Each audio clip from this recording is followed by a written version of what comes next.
Hello my dear aspirants मु आपनको स्वागत करुच्ची Ksp पाठशाला यूट्यूब चैनल रे यार प्रीवियस क्लास रे आमे ओडिया व्याकरण रो जो लोकवाणी पढ़थिले तार पार्ट 1 क्लास बा लेक्चर 1 सर जायतिला आज रो लेक्चर नंबर रहइबो 2 एही क्लास टी हेल्पफुल रहइबो हमर समस्त ओडिसा एग्जाम जेपरि कि ओएसएससी ओ triple SC Odisha police exam जेमिति कि आगो को आसुची ओडिसा पुलिस रो सब इंस्पेक्टर पोस्ट पई जो एग्जाम हेबागु जाउची ता पई मध्य एही क्लास टी बहुत हेल्पफुल एवं बेनिफिटेड मध्य रहइबो तेणु आपनकर जेउ सांग साथी माने ओडिशा पुलिस एग्जाम पई प्रिपरेशन करचंती तांकू ए क्लास विषय रे जणांतु एवं ए क्लास टी को शेयर मध्य करंतु चलंतु स्टार्ट करिबा आजिरो सेशन टी को आजिरो सेशन प्रथम लोकवाणी होची घोड़ा छटंका को दाना नटंका घोड़ा छटंका को दाना नटंका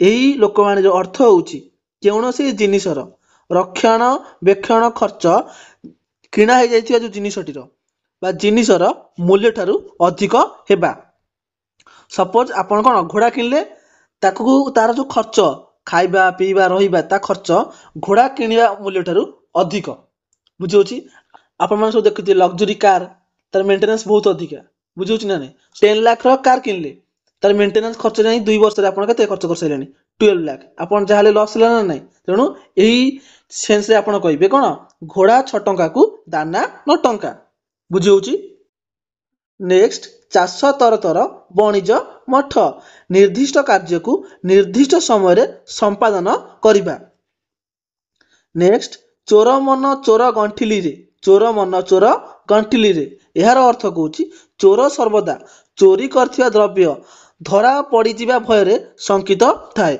आपण माने जानिथिबे चोर चोरी करिया तो कोन सहज होइताय किंतु चोरी कर साला परे जिनिस केउट रखिबो सेडा त पय कोन कष्टकर होइताय केउट से जिनिस रखिबो ता पय सेडा कोन कष्टकर होइ जायताय बुझि होउची तेनु सेही आशा रे बा सेही शंका रे से कोन सेही भय रे से कोन शंकित होइ जायताय हला से कोन करिवो जानि पर नै बा धरा पड़ जिवार कोन तार मन रे संकुच भाव आसीताय बुझि होउची तेनु चोर सर्वदा चोरी करथिया द्रव्य रे धरा पड़ जिया भय रे शंकित थाए नेक्स्ट छोट सापर विष टाण हला छोट साप हेले मध्य ताको हम कोन हेय मने न करिबा एही लोकवाणी रो अर्थ कहूची तेनु छोट पिला बा छोट जिंस को केबे हेले भी हेय करिवे नाही छोट सापर बड़ विष क्षुद्र हेले मध्य कोन भयंकरता नेक्स्ट जान जाऊ मान थाऊ एही लोकवाणी रो अर्थ होची सम्मान बा इज्जत जीवन ठारू अधिक नेक्स्ट लोकवाणी टी होची जोर जार मुलक तार ए जोर जार मुलक तार ऊपर गोटे मध्य ओडिया रे मूवी अछि आपण माने प्राय तो देखिथिबे जोर जार मुलक तार अर्थ कोन शक्तिशाली प्रभुत्व विस्तार करे गोटे एग्जांपल कहूची देखंतु वर्तमान आपण माने कोन कॉम्पिटिटिव एग्जाम पे प्रिपरेशन करचंती देखुथिबे प्राय तो बहुत सारा स्कैम होउची कोनस तो सरकार कोन कि तो टंका नै बा लांचो नै चाकरी देलानी हला जहा पाके टंका अछि चाकरी पाइ होचंती जहा पाके टंका नै से माने कोन करचंती हताश व निराश होई रहउचंती जने गवर्नमेंट जॉब रचंती तांको पुओ पई सी कोन टंका देई तांको पुओ को मध्य गवर्नमेंट चाकरी रखि देले सी सेमती तांको पुओ को मध्य रखि देबे सी सेम तांको पुओ मध्य रखि देबे एमती जनरेशन तांकर कोन पावरटा एक्सपांड होउची तांकर पाखरे पावर अछि बिली तांकर एम्पायर टाकू बा जनरेशन टाकू कोन एक्सपांड करचंती बुझिउची तेनु शक्तिशाली प्रभुत्व विस्तार करे जहा पाके टंका धन अछि बा तांको जनरेशन को एक्सपांड करचंती बुझिउची शक्तिशाली लोक बा जहा पाके टंका पैसा अछि आजिका समाज रे तिष्टिकी रहउचंती बुझिउची जहा पाके नै से कोन निराश हताश होई रहउचंती तापरे टेका हातरू खसिले अण बाहुडा यार अर्थ होउची थरे भूल हेले ताकू आ सुधारी हुए नाही सपोज आपण माने कोन धनुषर तयारी करथि जे माने छोट पिला बेले जे हठात बाय चांस हातरू खसी गला बा आपनकर अजाणत रे धनुरु सरटी खसी गला से जे का धर लागिवो ना नाही का देहरे लागिवो हला तेनु ताको कोन खेत पहुंचेबो बा आघात दबो तेनु आपण त थरे हातरू खसला पर आपण कि अटकै परिबे कि से अटकै परिबे नै सेही भली आपण हातरू टेका पळउची कादे बाजुची ताको मध्ये आघात होउतिबो थरे आपण मानक हातरू जिंस खसी गला परे से कोन अनायत होई जाउची बुझिउची आ ताको भूले सुधारी जेबो नाही क्लियर ତାପରେ ଡେଙ୍ଗା ମୁଣ୍ଡରେ ଠେଙ୍ଗା, ଏହାର ଅର୍ଥ ଅଛି ଏହି ଲୋକବାଣୀଟିର ଅର୍ଥ ହେଉଛି ଆଗୁଆ ଲୋକ ଉପରେ ଦାୟିତ୍ୱ ବା ବିପଦ ଥାଏ। ନେକ୍ସଟ, ଢିଙ୍କିଶାଳ କଥା ନ ଜାଣି ଢେଙ୍କାନାଳ କଥା କହିବା। ଘର କଥା ବା ନିଜ ଘର କଥା ନ ଜାଣି ଦୂର ଦେଶର କଥା ବିଷୟରେ ଆଲୋଚନା କରିବା ବା ଦୂର ଦେଶର କଥା କହିବା। ଢୋକେ ପି ଦଣ୍ଡେ ଜି, ଏହାର ଅର୍ଥ ହେଉଛି କଷ୍ଟେ ମଷ୍ଟେ ବଞ୍ଚି ରହିବା। ବୁଝି ହେଉଛି ଢୋକେ ପି ଦଣ୍ଡେ ଜିର ଅର୍ଥ ହେଉଛି କଷ୍ଟେ ମଷ୍ଟେ ବଞ୍ଚି ରହିବା। ନେକ୍ସଟ, ତିନି ତୁଣ୍ଡରେ ଛେଳି କୁକୁର, ମିଛ କଥା ଅନେକଙ୍କ ଦ୍ୱାରା ବାରମ୍ବାର ପ୍ରକାଶିତ ହେଲେ ସତ୍ୟ ପରି ପ୍ରତୀତ ହୁଏ। এই ତିନି ତୁଣ୍ଡରେ ଛେଳି କୁକୁର ଆପଣମାନେ +2 ସାହିତ୍ୟ ବହିରେ ପଢ଼ୁଥିବେ। +2 ଆର୍ଟ୍ସ ସାଇନ୍ସ କମର୍ସ ସମସ୍ତେ ଏହି ଚାପ୍ଟରଟି ମଧ୍ୟ ପଢ଼ିଥିବେ। ଜଣେ ବ୍ରାହ୍ମଣ କ'ଣ ଛେଳି ନେଇ ଯାଉଥିଲେ, ତାକୁ 3ଟି ଦୁର୍ଜନ ଲୋକ ବା ଅସାଧୁ ଲୋକ ଛେଳିଟିକୁ କୁକୁର ବୋଲି କହିଲେ ଏବଂ ବ୍ରାହ୍ମଣଙ୍କୁ ସତରେ ଲାଗିଲା କ'ଣ ସେ ଛେଳି ନୁହଁ କୁକୁର। ତାପରେ ସେ କ'ଣ କଲେ, ହଠାତ୍ ଯେତେବେଳେ ଜାଣିଲେ ତାକୁ ଖରାପ ଲାଗିଲା, ସେ କ'ଣ ଛେଳିଟିକୁ ଫୋପାଡ଼ି ଦେଇ ପଳେଇଲେ। ବୁଝି ହେଉଛି ତେଣୁ ସବୁବେଳେ ନିଜ ଉପରେ ଭରସା ଏବଂ ବିଶ୍ୱାସ ରଖନ୍ତୁ। ବୁଝି ହେଉଛି ଅନ୍ୟର କଥାରେ ଭାସି ଯାଆନ୍ତୁନି ବା ଅନ୍ୟର କଥାରେ ବିଶ୍ୱାସ କରନ୍ତୁନି। ବୁଝି ହେଉଛି କାରଣ ଏଇଭଳି ହବ ତିନି ତୁଣ୍ଡରେ ଛେଳି କୁକୁର, ମିଛ କଥାରେ ବା ମିଥ୍ୟା କଥାଟି ଆପଣମାନଙ୍କୁ କ'ଣ ସତ୍ୟ ଭଳି ଲାଗିବ। ତେଣୁ ସବୁବେଳେ ନିଜ ଉପରେ ବିଶ୍ୱାସ ଏବଂ ଭରସା ରଖନ୍ତୁ। ନେକ୍ସଟ, ତୁଣ୍ଡ ବାଇଦ ସହସ୍ର କୋଶ, ଏହି ଲୋକମାନଟି ଆପଣମାନେ ନିଶ୍ଚିତ ଶୁଣିଥିବେ ହେଲା। ତୁଣ୍ଡ ବାଇଦ ସହସ୍ର କୋଶ, ବାଜା ବାଇଦ କୋଶେ। କାରଣ ବାଜାର ସାଉଣ୍ଡଟି କ'ଣ ବହୁତ କମ ରେଞ୍ଜ, କିନ୍ତୁ ତୁଣ୍ଡ ବାଇଦ ମାନେ ଯୋଉ କଥା ଆମେ କହୁଛେ ସେ କ'ଣ ଯଦି ଗୋଟେ ଆପଣମାନେ ଦେଖିଥିବେ ସମାଜରେ ନେଗେଟିଭ କଥା କେତେ ଜଲ୍ଦି ସ୍ପ୍ରେଡ୍ ହେଇଯାଉଛି, କିନ୍ତୁ ଗୋଟେ ଭଲ ଜିନିଷ ବା ପଜିଟିଭ ଜିନିଷ ସ୍ପ୍ରେଡ୍ ହେବାକୁ ବହୁତ ସମୟ ଲାଗୁଛି। ଯେପରିକି ଆଜିକା ସମାଜରେ ପିଲାମାନେ କ'ଣ କ୍ଲାସ୍ ମାନେ ପାଠ ପ୍ରତି ଏତେ ରୁଚି ନ ଦେଖେଇ ପାଠ ମାନେ ଥରେ ଗୋଟେ କ୍ଲାସ୍ ଅଛି ଯେପରିକି ଆମରି କ୍ଲାସ୍ ସେୟାର କରିବାକୁ କୁଣ୍ଠିତ ପ୍ରକାଶ କରୁଛନ୍ତି, କିନ୍ତୁ ଗୋଟେ ନେଗେଟିଭ ଜିନିଷ କିଛି ଆସିଯାଉଛି ସୋସିଆଲ ମିଡ଼ିଆରେ ତାକୁ ସ୍ପ୍ରେଡ୍ କରିବାରେ ସମସ୍ତେ କ'ଣ ଲାଗି ପଡ଼ୁଛନ୍ତି, କିନ୍ତୁ ଗୋଟେ ଭଲ ଜିନିଷ ସ୍ପ୍ରେଡ୍ କରିବାରେ କେହି ସେଥିରେ ତାଙ୍କ ଇଣ୍ଟରେଷ୍ଟ ଆସୁନାହିଁ। ବୁଝି ହେଉଛି ତେଣୁ ଆପଣମାନେ ସବୁବେଳେ ପଜିଟିଭ ବା ଭଲ ଜିନିଷକୁ ସେୟାର କରନ୍ତୁ ଯୋଉଟା ସମାଜର କ'ଣ ହିତ ହବ।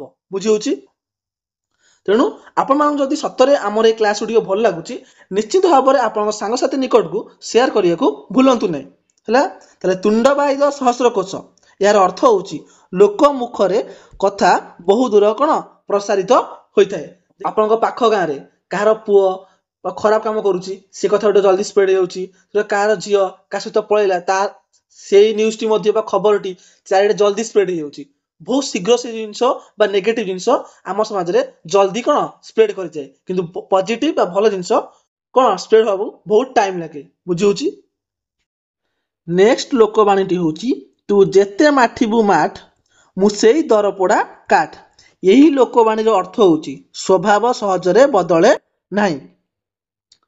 ଗୋଟେ ଭଲ ଏକ୍ସାମ୍ପଲ ଦଉଛି ହେଲା, ସାପକୁ ପୋଷି ତ କ୍ଷୀର ଦେଲେ ମଧ୍ୟ ସେ କ'ଣ ନିଶ୍ଚିତ ଭାବେ ଆପଣଙ୍କୁ କ'ଣ ବିଶ୍ୱାସଘାତ କରିବ ବା କାମୁଡ଼ିବ। ତାହେଲେ ସାପର ସ୍ୱଭାବରେ କୌଣସି ପରିବର୍ତ୍ତନ ଆସିଲା ନାହିଁ ବା ତାଙ୍କର ସ୍ୱଭାବ ସହଜରେ ବଦଳେ ନାହିଁ, ବା ସମାଜରେ ରହୁଥିବା ଦୁର୍ଜନ ବା ଅସାଧୁ ଲୋକଙ୍କର ସ୍ୱଭାବ ସହଜରେ ବଦଳେ ନାହିଁ। ବୁଝି ହେଉଛି ନେକ୍ସଟ ଲୋକବାଣୀଟି ହେଉଛି ତୁଳସୀ ଦୁଇ ପତ୍ରରୁ ବାସେ ବିଛୁଆତି ଦୁଇ ପତ୍ରରୁ କୁଣ୍ଡାଇ ହୁଏ, ଏହାର ଅର୍ଥ ହେଉଛି ପ୍ରକୃତ ଗୁଣ ପ୍ରାଥମିକ ସ୍ତରରୁ ହିଁ ଜଣା ପଡ଼ିଥାଏ। କାହାର କେଉଁଭଳି ଗୁଣ ତାର କ'ଣ ପ୍ରାଥମିକ ଅବସ୍ଥାରୁ ଜଣା ପଡ଼ି ଯାଇଥାଏ ହେଲା। ତାପରେ ତେଲିଆ ମୁଣ୍ଡରେ ତେଲ, ତେଲିଆ ମୁଣ୍ଡରେ ତେଲର ଏହି ଲୋକବାଣୀର ଅର୍ଥ ହେଉଛି ଦରିଦ୍ରକୁ ସାହାଯ୍ୟ ନ କରି ସ୍ୱଚ୍ଛଳ ବ୍ୟକ୍ତି କି ଯାହା ପାଖରେ କ'ଣ ଧନ ଦୌଲତ ଅଛି ତାକୁ ସାହାଯ୍ୟ କରିବା ବା ଥିଲା ବାଲାକୁ ସାହାଯ୍ୟ କରିବା। ଆପଣମାନେ ଦେଖୁଥିବେ ଆପଣମାନଙ୍କ ଗାଁରେ ହେଲା, ଯାହା ପାଖରେ କ'ଣ ଯାହାକୁ ଇନ୍ଦିରା ଆବାସ ମିଳିଛି ତାକୁ କ'ଣ ଆଉ 2-3ଟି ଇନ୍ଦିରା ଆବାସ ମିଳିଯାଉଛି, କିନ୍ତୁ ଯାହାକୁ ମିଳିବା ଦରକାର ପ୍ରକୃତରେ ଯାହାକୁ ଇନ୍ଦିରା ଆବାସ ମିଳିବା ଦରକାର ସରକାରଙ୍କ ତରଫରୁ ତାକୁ ମିଳୁ ନାହିଁ। ବୁଝି ହେଉଛି ତେଣୁ ତେଲିଆ ମୁଣ୍ଡରେ ତେଲ ଅର୍ଥ ହେଉଛି ଥିଲା ବାଲାକୁ ସାହାଯ୍ୟ କରିବା ବା ଦରିଦ୍ରକୁ ସାହାଯ୍ୟ ନ କରି ସ୍ୱଚ୍ଛଳ ବ୍ୟକ୍ତିକୁ ସାହାଯ୍ୟ କରିବା। ନେକ୍ସଟ, ଦୈବ ଦୌଡ଼ି ମଣିଷ ଗାଇ ଜେଣିକି ଟାଣଇ ତେଣିକି ଯାଇ, ଏହାର ଅର୍ଥ କ'ଣ ବିଧି ନିର୍ଦ୍ଦେଶରେ ମଣିଷ କ'ଣ ପରିଚାଳିତ। ମଣିଷ ବା ଲୋକ ଯୋଉଠି ଆମ ଏ ପୃଥିବୀ ପୃଷ୍ଠରେ କାହା ନିର୍ଦ୍ଦେଶରେ ପରିଚାଳିତ ହେଉଛି ନା ଈଶ୍ୱର ବା ଭଗବାନଙ୍କ ନିର୍ଦ୍ଦେଶରେ ପରିଚାଳିତ ହେଉଛି। भगवान बा ईश्वर जो विधि बा नियम अच्छी तारी नियम रे आबद्ध होई मनुष्य कौन परिचालित होता है बुझी होची तेणु दैव दौड़ी मनीष गाई जेणिकी टाणे तेणिकी जाए यही लोक मान अर्थ है विधि निर्देश रे मनीष परिचालित। नेक्स्ट देश के फान नई के बैंक भिन्न स्थान रे कौन भिन्न चलनी बा प्रथा क्लियर। नेक्स्ट लोकवाणी होची धान पेटरू बालुंगा जात बा जन्म गुणवती माँ ठारू कुपुत्र जन्म। नेक्स्ट धीर पानी पत्थर काटे यही लोकवाणी अर्थ कौन धीर स्थिर भाव कार्य कले सफलता मिले तेणु धीर स्थिर भाव कार्य कले सब आप कौन सफल हेबे। नेक्स्ट धीर कथारे बैरी बस धीर कथारे बैरी बस यही लोकवाणी अर्थ होची नम्र व्यवहार द्वारा समस्त को बसीभूत बा निजर करिवे। नेक्स्ट नई सुओ को बालीबंध बा नई बढ़ी को बालीबंध यार अर्थ कौन वृथा परिश्रम करिबा बा वृथा चेष्टा करिबा।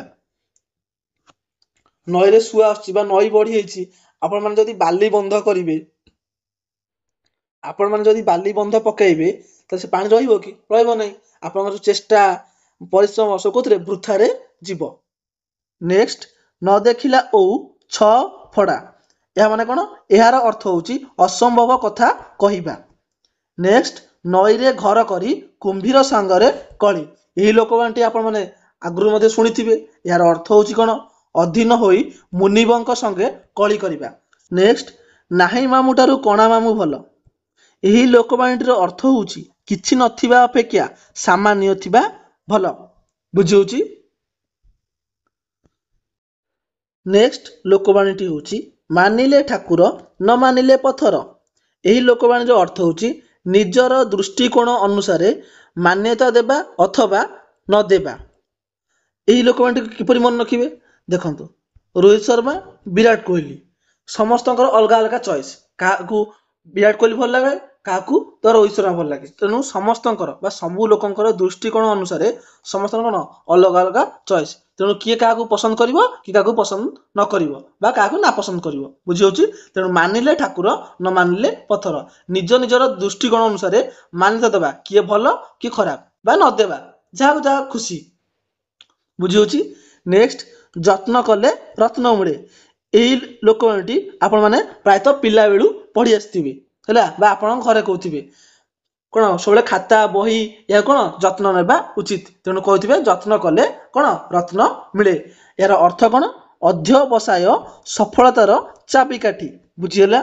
नेक्स्ट जेमिति ठाकुर सेमिति पूजा बाली गरडा को चाउल भजा यार अर्थ कौन गुण घेनी आदर समाज रे भल लोक कौन समस्त आदर करती खराब बा दुर्जन बा असाधु लोक समस्त कौन घृणा करती बुझी होची तेणु सब कौन भल लोक बा साधु लोक हवा को चेष्टा करंतु। नेक्स्ट जेसा को तेसा जे जेपरि व्यवहार देखाइबो तार अनुरूप व्यवहार से कौन निश्चित पाइबो। राम वीर को भल व्यवहार देखौछि वीर मध्य राम को भल व्यवहार देखेबो राम जदि वीर को खराब व्यवहार देखेबो वीर भी मध्य राम को खराब व्यवहार देखाइबो तेणु जेसा को तेसा। नेक्स्ट जे देशे जाई से फल खाई यही लोकवाणी अर्थ होची सबु स्थान रे बा परिस्थिति सहित खाप खुआई चली नेबा। नेक्स्ट लुचिची ना गोड़ दीटा दिशुची यही लोकवाणी अर्थ होची जेते घोड़ाइले भी दोष कौन धरा पड़े। नेक्स्ट शोइला पुअर भाग नाई बा अलसुआ बा कर्मकुंट लोक जीवन सब कौन हारी थाए बुझी होची तेणु जीवन सब कौन कष्ट करवा शिखंतु बुझीगला आलस्य को आपणातु नहीं। नेक्स्ट सभारे हांडी भांगिबा बा गुप्त कथा को प्रकट करिबा बा प्रकाश करिबा बुझीगला। नेक्स्ट लोकवाणी होची पेट पोष नाही दोष यार अर्थ होची बंचिया पई केनोसी वृत्ति ग्रहण करा जाई पारे। नेक्स्ट पाप धन प्रायश्चित रे जाए यही लोकवाणी अर्थ होची अन्याय उपाय रे अर्जित धन अଯଥାରେ कौन नष्ट होता है। नेक्स्ट फूल जोगु गभा पंडित जोगु सभा यार अर्थ होची उभय कौन शोभा वर्धक बा शोभा बढ़ाई थाए। नेक्स्ट बसिबा ठारू कासिबा भल ଏହି ଲୋକବାଣୀର ଅର୍ଥ ହେଉଛି ସବୁବେଳେ କିଛି ନା କିଛି କାର୍ଯ୍ୟରେ ଲାଗି ରହିବା ଉଚିତ। ବସି ଖାଇଲେ ନଈବାଲି ସରେ। ଏହାର ଅର୍ଥ ହେଉଛି ଆଳସ୍ୟ ସର୍ବନାଶ କରେ। କ'ଣ? ଆଳସ୍ୟ ସର୍ବନାଶ କରେ। କେବେ ହେଲେ ଆଳସ୍ୟକୁ ଆପଣାଇ ନେବେ ନାହିଁ। ହେଲା, ଅଳସୁଆ ସବୁବେଳେ କ'ଣ? ଦୁଃଖ ହିଁ ପାଇଥାଏ। ନେକ୍ସଟ, ବତେଇ ଦେଲା ବୁଦ୍ଧି ମାଗି ଆଣିଲା ତିଅଣ। କହନ୍ତିନି ମାଗି ଆଣିଲା ତିଅଣ ସୋଡ଼କାଏ। ଉଭୟ କ'ଣ? କ୍ଷଣସ୍ଥାୟୀ, ପରମାନେଣ୍ଟ ନୁହନ୍ତି। ନେକ୍ସଟ, ବକର ବେକ। ବକ ମାନେ ବଗ। ବଗର ବେକ ବା ବକର ବେକ ବଢ଼ିଲେ ମିନର କ'ଣ? ବିପତ୍ତି। ଯଦି ବଗର ବେକ ବଢ଼ିଯିବ ତେଣୁ ଶତ୍ରୁର ସୁବିଧା ବିପଦର କ'ଣ? କାରଣ ଥାଏ। ନେକ୍ସଟ, ସ୍ୱର୍ଗକୁ ନିଶୁଣି ନାହିଁ କି ବଡ଼ ଲୋକଙ୍କୁ ଉତ୍ତର ନାହିଁ। ଧନୀ ବା ପ୍ରଭାବଶାଳୀ ଲୋକଙ୍କୁ ଅନେକ କଥା କହି ହୁଏ ନାହିଁ। ସମାଜରେ ଧନୀ ବା ପ୍ରଭାବଶାଳୀ ଲୋକଙ୍କୁ କିଛି ଉତ୍ତର ଦେଇ ହୁଏ ନାହିଁ। ତାଙ୍କ ଆଗରେ କ'ଣ? ଚୁପ୍ ରହିବାଟା ସମସ୍ତେ ଠିକ୍ ବୋଲି ମନେ କରନ୍ତି। ତେଣୁ ସ୍ୱର୍ଗକୁ ନିଶୁଣି ନାହିଁ କି ବଡ଼ ଲୋକଙ୍କୁ ଉତ୍ତର ନାହିଁ। ଏହାର ଅର୍ଥ ହେଉଛି ଧନୀ ବା ପ୍ରଭାବଶାଳୀ ଲୋକଙ୍କୁ ଅନେକ କଥା କହି ହୁଏ ନାହିଁ ବା ପ୍ରତି ଉତ୍ତର ଦେଇ ହୁଏ ନାହିଁ। ନେକ୍ସଟ, ସିଧା ଆଙ୍ଗୁଠିରେ ଘିଅ ବାହାରେ ନାହିଁ। ଏହାର ଅର୍ଥ କ'ଣ? ସବୁ କାମ ସହଜରେ ହୁଏ ନାହିଁ। ନେକ୍ସଟ, ହାତେ ମାଫି ଚାଖେଣ୍ଡେ ଚାଲିବା, ସାବଧାନ ହୋଇ କାମ କରିବା। ନେକ୍ସଟ, ହଲିଲା ପାଣିରେ ଗୋଡ଼ ନ ଦେବା ବା ଗଣ୍ଡଗୋଳରେ ନ ପଶିବା। ନେକ୍ସଟ, ହାତ ଅଳସେ ନିଶ ବଙ୍କା। ଅଳସ ସବୁବେଳେ କ'ଣ? ଦୁଃଖ ପାଏ। ଆମର ସମସ୍ତ ଲୋକବାଣୀ ଏଇଠି ସରିଗଲା। ପ୍ରାୟ 80ରୁ ଅଧିକ ଆମେ କ'ଣ? ଲୋକବାଣୀ ଏଇ ଦୁଇଟି କ୍ଲାସରେ ଡିସ୍କସନ୍ କଲେ। ଏଗୁଡ଼ିକ ମୋଷ୍ଟ ଇମ୍ପୋର୍ଟାଣ୍ଟ ରହିବ ଓଡ଼ିଶାର ସମସ୍ତ ଏକ୍ଜାମ ପାଇଁ। ଫାର୍ଷ୍ଟ କ୍ଲାସ୍ ଏବଂ ସେକେଣ୍ଡ କ୍ଲାସ୍ର ପିଡିଏଫ୍ଟିକୁ ମୁଁ ମର୍ଜ କରିକି ଗୋଟିଏ ପିଡିଏଫ୍ କରିକି କେଏସ୍ପି ପାଠଶାଲା ଟେଲିଗ୍ରାମ ଚ୍ୟାନେଲରେ ଅପଲୋଡ଼ କରିଦେବି। ଏହି ଟେଲିଗ୍ରାମ ଚ୍ୟାନେଲର ଲିଙ୍କଟି ଏହି କ୍ଲାସ୍ର ଡେସ୍କ୍ରିପସନରେ ଦିଆହେଇଛି। ଯେଉଁମାନେ ନୂଆ ଅଛନ୍ତି ଜଲ୍ଦି ଯାଇ ଜଏନ୍ କରିନିଅନ୍ତୁ। ଆଉ ମଧ୍ୟ କେଏସ୍ପି ପାଠଶାଲା ଆସ୍ପାରାଣ୍ଟସ୍ ଡିସ୍କସନ୍ ଗ୍ରୁପରେ ଜଏନ୍ କରିବାକୁ ମଧ୍ୟ ଭୁଲନ୍ତୁ ନାହିଁ। ଆଜିର ସେସନଟି ଆପଣମାନଙ୍କୁ କିପରି ଲାଗିଲା ଆପଣଙ୍କର ମତାମତ ନିଶ୍ଚିତ ଭାବରେ କମେଣ୍ଟ ବକ୍ସରେ ଜଣାନ୍ତୁ। ଯଦି ଏହି ଓଡ଼ିଆ ବ୍ୟାକରଣ କ୍ଲାସଟି ଆପଣମାନଙ୍କୁ ଭଲ ଲାଗୁଛି ନିଶ୍ଚିତ ଭାବରେ ଆପଣଙ୍କ ସାଙ୍ଗସାଥି ନିକଟକୁ ସେୟାର କରିବାକୁ ଭୁଲନ୍ତୁ ନାହିଁ। ଯେଉଁମାନେ ଏହି କ୍ଲାସରେ ନୂଆ ଅଛନ୍ତି ବା ଆମ ଚ୍ୟାନେଲରେ ନୂଆ ଅଛନ୍ତି ଆମ ଚ୍ୟାନେଲଟିକୁ ସବସ୍କ୍ରାଇବ୍ କରିବାକୁ ମଧ୍ୟ ଭୁଲନ୍ତୁ ନାହିଁ। ତେଣୁ ଆଜିର ସେସନଟିକୁ ଆମେ ଏଇଠି ରଖୁଛେ। ନେକ୍ସଟ ସେସନରେ ଆପଣମାନଙ୍କ ସହିତ ଦେଖା ହେବ। ଧନ୍ୟବାଦ।